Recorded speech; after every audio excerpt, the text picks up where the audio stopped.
Gabrielle Gifford's successor, U.S. Representative Ron Barber, would start out a midterm election barely ahead of the GOP opponent, Martha McSally. If the two decided to run, Martha McSally is edging toward another race after losing by only 1% of the vote just a year ago.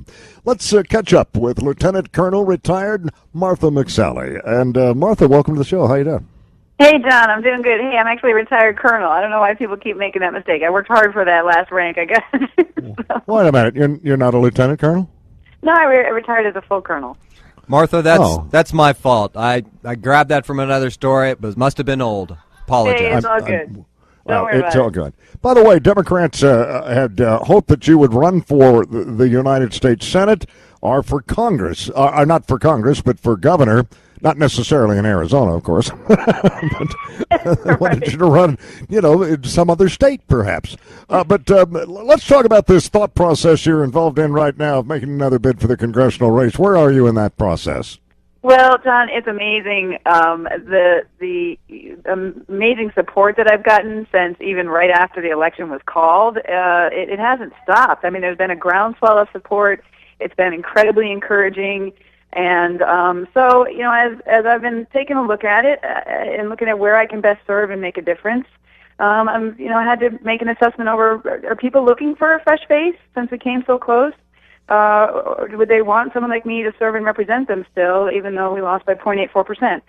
So, I've decided to take a serious look into it. We need to build our support, see what that's going to look like. And, get around the district to get a sense of, hey, are people looking for a fresh face? We can sense from the poll that that's exactly what they're looking for, but, we're in the process of assessing that. And as you know, it's an intensely personal decision, and so I'm just looking where I can make the most difference. Yeah, there's a company called On Message Incorporated, I think, commissioned by the National Republican Congressional Committee that said you're almost in a dead heat with Ron Barber. There's a survey, I think, of 400 likely district voters. I think it was 46% for Barber, 45% for you, 10% undecided, and that poll was done in June, so that has to be encouraging, doesn't it? Oh, yeah, it absolutely is encouraging, and those are the guys that did our polling during the campaign, and they had us in a dead tie the last two polls that they did, and obviously that was very accurate. So, that is certainly encouraging. I mean, look, I'm not a political hack. I mean, I'm someone who served in uniform for 26 years, but those who, have looked at this know that, hey, if you're an incumbent, he should be a more deeply entrenched incumbent right now, and he should be well over 50%. And that's just not where he is. So that certainly is encouraging that the sense is that we had a lot of momentum towards the end, that it took a while for people to get to know who I was, and we had to sort of break through a lot of the false attacks and all the the crazy negative ads trying to define me as something that I'm not. And in a lot of ways, we just ran out of time. We had that 68-day campaign for that first primary, and then a 147-day campaign for CD2. And so the sense is then that, hey, we were building momentum, and we just ran out of time. And so there's a really an encouragement that's come from all over the district. I mean, I was just really humbled by it, asking me to step up and go through the gauntlet again. So. Speaking of your 26-year military career, John McCain, our U.S. Senator, had said just a few weeks ago if he had a daughter that was eligible for the military, he would not want her to join the military because of the rapes and the sexual harassment and all the things that have happened in the military. What was your response to that? I didn't get to talk to you when he first said it, but I knew you probably had some reaction to it. Well, as a woman who served and was on kind of the leading edge of women being integrated into many non-traditional roles, I've certainly had my own experiences in that regard. And then as a commander, being part of the command chain and dealing with it, the frustrations are very appropriate that the military leadership has just failed to address this issue. And it's a deep failure that really impacts our credibility with the American people. And both sons and daughters that we're sending off to wear the uniform right now have the potential of being harassed and unwanted sexual contact. Of the Pentagon study of the 26,000 estimated who had unwanted sexual contact, 14,000 were men and 12,000 were women. So it's not just a women issue, it's a leadership issue. And I mean, I have been calling on the military leadership that they have got to address this seriously the way the Australian leadership has. There's a great video out there, people can Google it, of the Australian Defense Minister, and the tone of his leadership and the culture that he's trying to set is exactly what we need, and our leadership has just not been doing that. And they're sort of dealing with things around the edges while we're still having a very cancerous problem that's impacting our readiness. So I'm continuing to be engaged in the issue. I've been advising different members of Congress and other people engaged in the issue that are trying to address this, trying to speak out on it when I can based on my experiences as a woman, as a commander. And I hope we're at the point where the military actually realizes they got a real problem on their hands. But it's not just for women, it's a cultural issue. How do you evaluate the leadership qualities of the Defense Secretary Chuck Hagel since he took over command? Really in control, I would suggest. Yeah, I mean, I'm not sitting there studying and trying to give the guy a grade or whatever. We've got some serious things that are facing the country. We've got a failure of leadership in many different realms, I would say, and the sequestration that's kicked in, certainly not his fault, but he's having to deal with it. Congress and the administration is more responsible for that. That's salami slicing our military capabilities to the point of really crippling them, as opposed to making the cuts where they need to be made, because we can get defense savings for sure. There's plenty of places we can do that without impacting our readiness and our ability to fight and win the nation's wars. So, I mean, all around, I'm very disappointed that we're in a position where we're grounding squadrons. 25% of our fighter squadrons are grounded. This has never happened in my lifetime, and it's impacting our readiness seriously. So we do need a better leadership across the board in the administration and in Congress in order to make sure our Defense Department's ready. Your military experience certainly qualifies you to talk about foreign policy. Let's talk about Egypt and what has happened there, the administration's reaction to it. How would you evaluate the administration and look at Egypt from your perspective? Well, I am really concerned with what's going on in Egypt, John. I mean, as you know, it's such a critical, it's the largest, most significant country in the Middle East. We've got some vital national interests there in our strong ally Israel, and making sure they're safe, and also the free flow of energy through there that impacts us. Obviously, our troops are there, and our interests are in the region. So, we can't see an Egypt that implodes into a civil war. Like we're seeing going on in Syria. The impacts internationally and to us as a nation are much more significant. So, I think there's just been a lot of blundering around, sort of just shooting in the dark, trying to figure out how to deal with it without a real comprehensive strategic engagement with them. And, the march towards Islamicism is a concerning one. And just because you have an election doesn't mean you have a democracy. There's all other elements of the rule of law and civil rights and religious rights and minority rights and those things that the Muslim Brotherhood clearly was marching away from those. So, but the alternative right now is certainly potential to go into chaos, because the Muslim Brotherhood is the strongest entity there, and the military has got its own interests. They're secular, but they're not necessarily democratic. So I think we got to take it seriously. We've got to use all our elements of national power in order to engage and try and influence the outcome, because we do have a lot at stake. Did you interact with the Egyptian military in your career? Yeah, I did a little bit. I didn't go over for some major exercises, but I've interacted with senior Egyptian officers in some of the different opportunities that I had at U.S. Africa Command, and then at the Marshall Center when I was a professor of national security studies. So, how do you evaluate their competence? They're pretty competent. I mean, they're very professional. They've they're I would say, yeah, I mean, they're a competent professional force. We've certainly equipped them over the years with those capabilities. They've got pretty high-level training, so they're a pretty capable military. And those relationships right now, I guess, are our main communication we've got going on with them, is between their military and our defense leadership. So those ties are important. What's the solution to the bloodbath in Syria, do you think? Oh, John, you're asking me all the easiest questions here. All right, well, fine. Then we can talk about, what are you wearing Saturday night for your social event? Okay. God's sake. During the all day. Right. You're running for Congress. What's going on in Syria? Well, what's going on in Syria, obviously, is they've been in the middle of a civil war for a couple of years now. We've got, almost 100,000 people that have died. You've got elements of Al-Qaeda that have infiltrated into the opposition, and so, regime certainly is one that is not friendly to us. They're the closest allies to Iran. They're the ability to have proxy wars fought through Hamas and Hezbollah. So it'd be great to see the Assad regime fall. But it's, the alternative isn't pretty either, because the Islamists and Al-Qaeda are well entrenched into the opposition. So, and the Shia-Sunni divide can also be inflamed and become a regional conflict as well, as this thing unfolds even more. So again, these are complex issues. Our national interests are at stake, and we need to be influencing them to the max extent possible without putting American boots on the ground. I think you've had a great perspective on what's going on in the world. I just wanted people to know that. I hope you don't mind. No problem, John. All right, fine. Let's take you back to something a little more simple here. You were appointed to the Pima County Tucson Women's Commission. How about that? Yeah, what a great opportunity. A long way from Syria, but go ahead. Exactly. This commission was set up in the 1970s in order to make sure that the women in our community are able to thrive free from discrimination and have opportunities. And so I've had my first meeting was a couple of weeks ago on Saturday. There's 20 commissioners. I was appointed by Ray Carroll.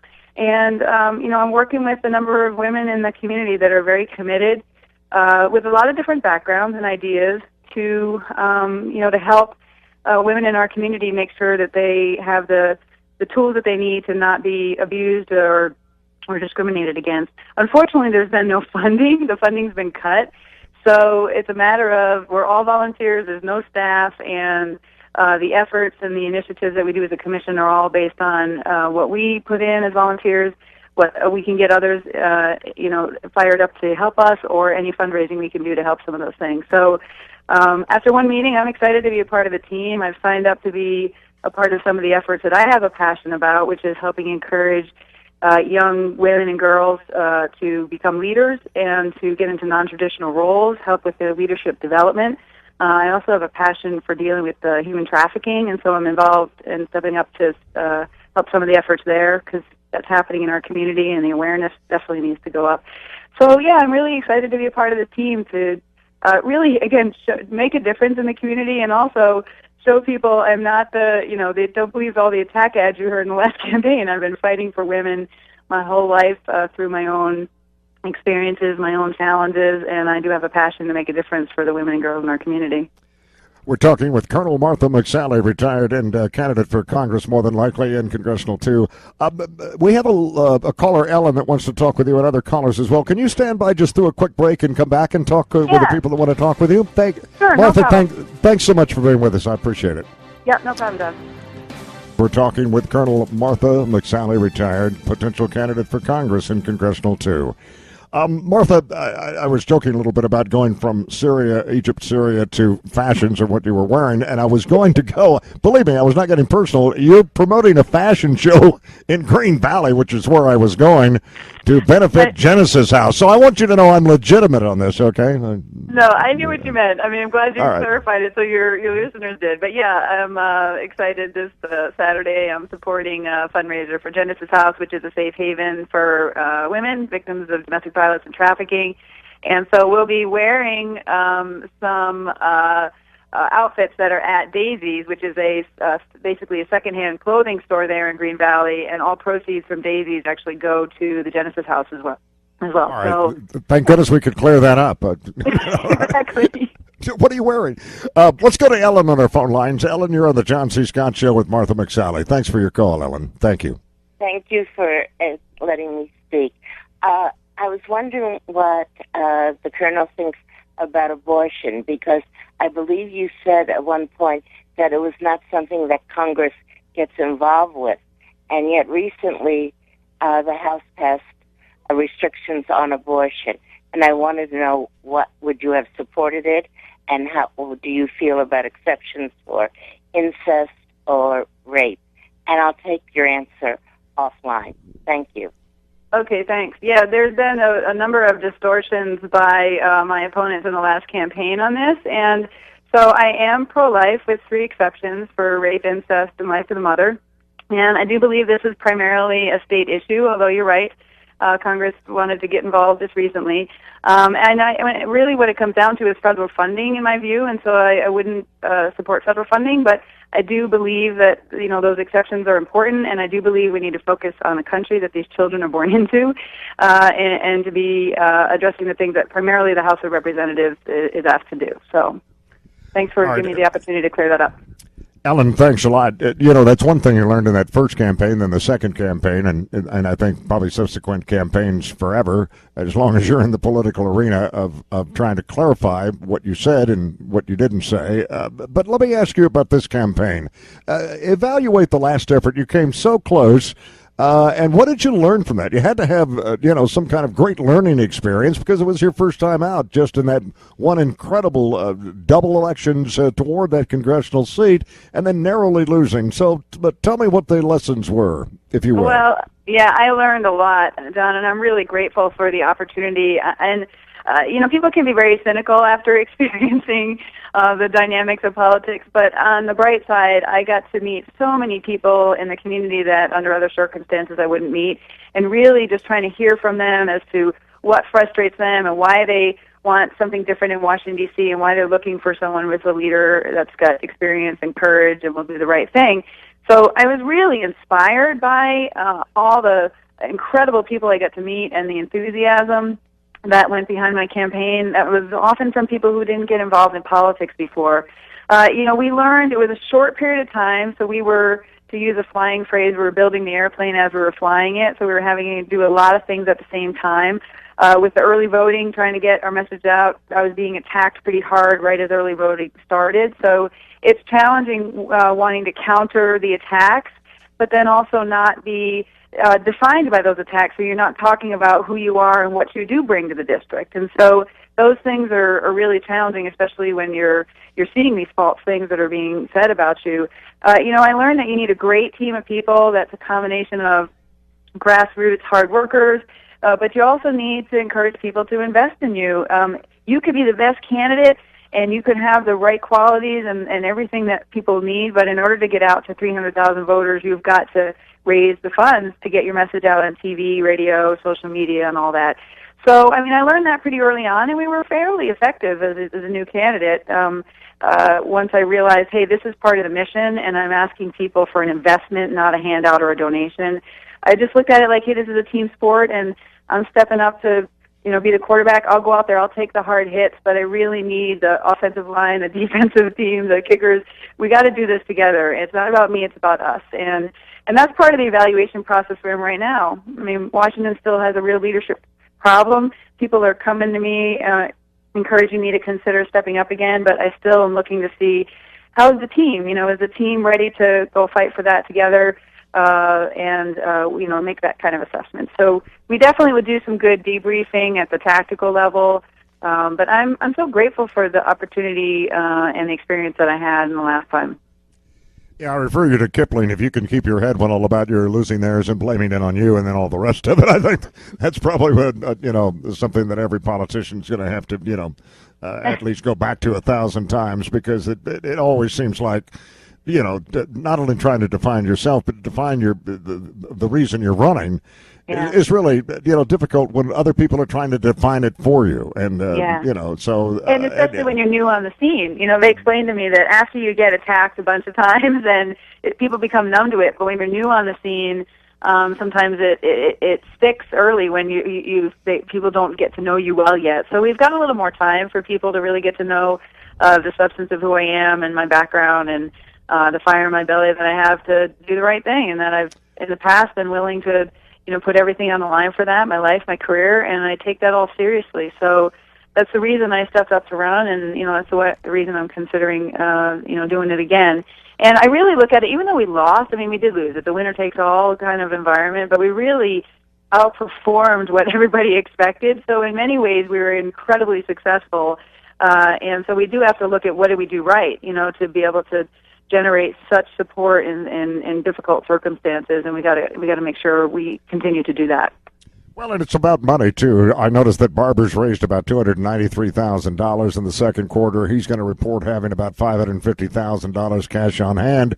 And a lot of people say, well, it's really not about the money, but it is about the money. And I always found that in my political experience, one of the more distasteful things of having to go get the money. But it's absolutely essential, isn't it? I mean, you have to have somewhat of a level playing field, money wise, if you're going up against an incumbent. Oh, absolutely. And we did pretty well last time. In the end, for CD2s, between June and the election day, we raised $1.2 million. But we still had a lot of people who thought they didn't have a chance, so they didn't want to waste an investment. So, yeah, we've got to be able to raise those funds, and that is a measure of whether people are excited and willing to invest in you to represent them. So it was very distasteful to me, too, but I had to. Once I got to the point where I almost went through a grief cycle of denial, anger, bargaining, depression, acceptance, and then I realized, okay, you do have to raise the funds, and I need to make that pitch to people, and I just ask them, please, invest in this race. What matters to you? You got to, put your money in what matters to you, and I'm asking you to put it down here. And we got to do that again for sure. Yeah, he's got $500,000 already, and, we're starting with next to nothing. So part of our exploration phase is to ask people to donate now and invest. We've got our website up, McSallyforcongress.com, and, that's going to be a measure of determination as to whether the district is really looking for a fresh face, which the poll indicates that they are. And when I'm going around the community, there's certainly a strong enthusiasm and indication they're ready for a fresh face. So, but we got to start competing on the fundraising side for sure. Very quickly, and I appreciate this is an extended conversation with you, and I always appreciate you kind of staying with me on this. A very quick end of this, if you don't mind, a quick biography. I think your life story is one of the more compelling that I've ever heard, and it's an amazing one. So quickly from your childhood to the death of your father when you were at an early age, and then your career. Can you quickly summarize that for me, please? Yeah, sure, Don. My dad died when I was 12. I was the youngest of 5 kids, and he died very suddenly. He came from humble circumstances, and I grew up with those principles of hard work and service to the nation, which he did in the Navy, getting a good education and making a difference. And so, out of high school, I went to the Air Force Academy. I got the opportunity to serve in the Air Force. I have 2 master's degrees, one from Harvard and one from Air War College. And I had the opportunity to be the first woman to fly in combat in a fighter in U.S. history, and also to command a squadron in combat, both from Davis-Monthan here in Tucson. So I moved here first in 1994, served for 26 years. Some of the stuff people don't realize, though, I also, helped stand up U.S. Africa Command. In April, I was testifying before the Senate Judiciary Committee on counterterrorism policies and the use of drones. So, I've run our counterterrorism program over there in Africa, and after I retired, I was serving as a professor of national security studies. So you really have a breadth of experience in the military for, leadership and dealing with national issues.